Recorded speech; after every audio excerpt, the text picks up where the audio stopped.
روزه تکلیفش بسیار میداد برای ما که روزانه میخواستم میدیدیم که بچه روز به روز دیگه که خراب شده میرفت.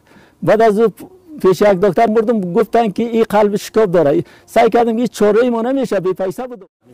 ما از اولسوالی خواهان آمدیم از ولایت بدخشان.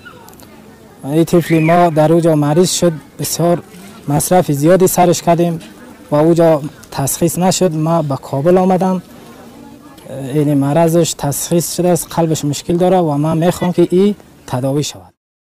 دخترک مدرسه قلب داره، ما توان تداوی از را ندارم. آمدیم به سرمیاست که مجانی تداوی کنم. و هزاران قصه درناکی دیگر.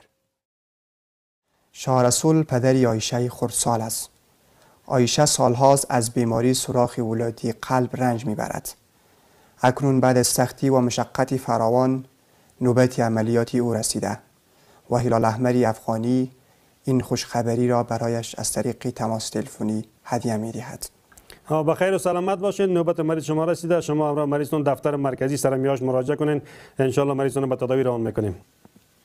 امروز شاه رسول و عایشه خردسال بسیار خوشحال هستند.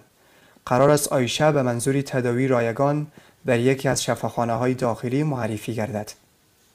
نن ملفتده د 12 کسه مریضانو شفاخانې ته استو چې 9 کسان باسط ته و ګلوبل ته او یو فرانسویانو ته د دوی ټوله تداوی وړیا ده او د دوی ټوله مصرف جمعیت هلال احمر افغاني